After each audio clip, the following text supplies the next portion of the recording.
My name is Dr. Adrian Reinhart, and I'm the last surviving member of the Kronos Project team under the National Aeronautics and Space Administration. You've never heard about me or the project, because for all intents and purposes we do not exist.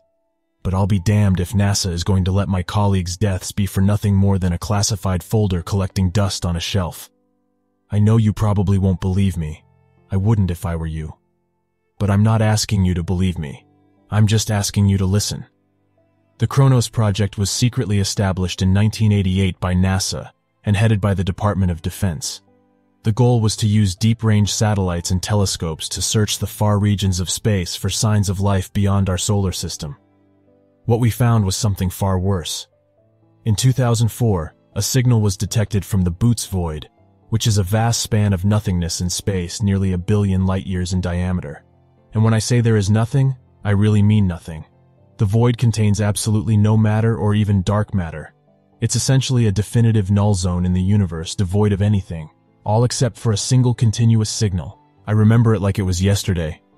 My colleagues and I were sitting in a room that can best be described as a discount version of the Mission Control Facility in Houston. We were all there at our desks going over sheets of useless data from other reconnaissance scans until the detection alarm started to go off, signifying that a signal had been detected from deep space.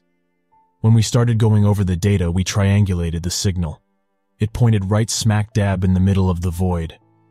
Given the vast empty region of space, we at first had thought it was a system malfunction, but when we restarted it, it began immediately reporting a signal coming from those coordinates once again. We had originally thought we were just picking up fragments of a supernova or stellar burst of a long-dead star that had once been in that section of space. But that hypothesis was quickly uprooted when we were able to filter through the background data and convert it into an audio format. It wasn't one long wave of static that you would normally detect from such cosmic events. It was a continuation rhythmic series of beeps that sounded eerily like a heartbeat. Now, of course, we were miles away from actually confirming or denying that this signal was the work of some advanced alien civilization hiding away in the empty regions of space. But we were still absolutely ecstatic over the finding. I don't remember seeing a single one of the faces in there not smiling from ear to ear, while that beating, pulsing signal repeated itself over and over again through the speakers of the control center. Following our little eureka moment, we followed the proper procedures and contacted our administrators and awaited further instructions as we aimed every satellite and listening device we had at our disposal at those coordinates.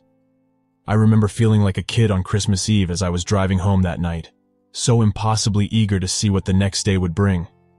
Unfortunately, the days would roll into months, then into years until the next chapter of the ongoing cosmic heartbeat signal would present itself. On August 24, 2009, we were given the go-ahead by the Obama administration to send a reply signal into the same region of the void that the signal was still coming from. Although this was mainly done as a ceremonial milestone, given the fact that the region of space was nearly 700 million light-years away, it would at least be 1,400 million years for a reply to our message would even reach us. Given that the message was still a continuous repetition of 2 beats per second, we decided to use a similar frequency using a Morse code translation of, "Hello." We popped some champagne and enjoyed the event, as much as one could in a top-secret research facility under a shadow section of the United States government. That night at around 3 a.m., I received a call from Dr. Westcott concerning the signal. I'll never forget how disappointed and yet terrified his voice was over the phone. "The signal, it just stopped." For years, that seemed to be the end of our little interstellar communications. But we still carried on with our research, always keeping at least one monitoring device locked on the targeted coordinates of the void. We had a few detected bursts of information that piqued out interests at the time from other regions of space, but nothing like heartbeat signal. I wish I could tell you that's where the story ends. I wish I could say that rather than typing this out as the last few hours of my life ticked away, that I was back in the facility searching the stars. But these are the wishful thoughts of a man at the end of his rope. It's at this time I've come to the realization that there are no happy endings. 8 months ago, while going through a routine series of scans, we received yet another transmission from the Boötes void. One I'm still trying to come to terms with, not because it began again, but because it defied the very laws of physics. This was the message. Goodbye. It was a reply to the message we sent nearly 11 years ago. Somehow a communication that should have transpired over a course of 1,400 million years took place in just 11. It didn't make any sense. It still doesn't. None of what was happening made any logical sense, and that wasn't even the ridiculous part. As soon as the transmission was received and translated, the empty space around the center of the void began to expand as the surrounding star systems seemed to just blink out of existence. One by one, like a series of light bulbs being turned off, the stars began to go out. It was almost as if we were watching it occur in real time, which was another astronomical impossibility. You see, we can only observe as fast as light travels, which means if we were watching the Boötes void that is 700 million light-years away, we would be seeing it as it was 700 million years ago. But now we were watching an event unfold that was absolutely cosmically impossible. The rate at which the stars were vanishing was expanding the void at a rate of nearly 5 million light-years a minute.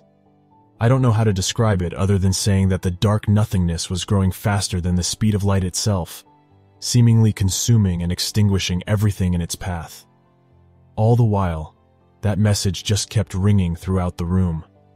Don't know how or why, but very quickly the implications of this flooded over the control center as my colleagues and I began to realize the gravity of this impossible event. There was no argument amongst us whether this was possible or not. It clearly wasn't, yet it was happening all the same. At this rate, it will reach the solar system in a little under a year. Dr. Waterford sounded weak and hoarse. He exclaimed the obvious. We were all thinking the same thing. In a little under 360 days, this cosmic expanse would reach our very own star system. We of course didn't know what would happen when it did, but in astronomy, you always think of the worst. If the sun was somehow extinguished by the void as all the surrounding stars were, it would take a little under a year for the Earth to become an uninhabitable wasteland. That was, of course, even if the planet wasn't completely consumed and absorbed into nothingness as well. The entire time I ran the calculations and possible scenarios in my head, the message we received kept popping up again and again, seemingly trying to answer the question as to what was going to happen. Goodbye. It seemed to hit Dr. Redmond first as he leapt to his feet and made for a dashing sprint to the exit. Soon, everyone began to follow. Under normal circumstances, you'd think that the man's cheese had finally slid off his metaphorical crackers. But given the current situation, given what we were witnessing, he may have been the most sensible one in that entire room. Then, just as a few others were making their way towards the exit, it suddenly dawned on me as well. The message, it must have been telling us, and everything else in its path, goodbye. Whatever was in the void was coming for us, coming for everything. At the time, we really weren't thinking of the consequences of our actions.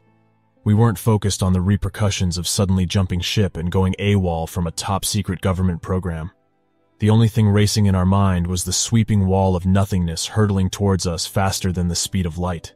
I went straight home and drowned myself in a bottle, hoping to wake up the next morning to realize everything was just some crazy dream.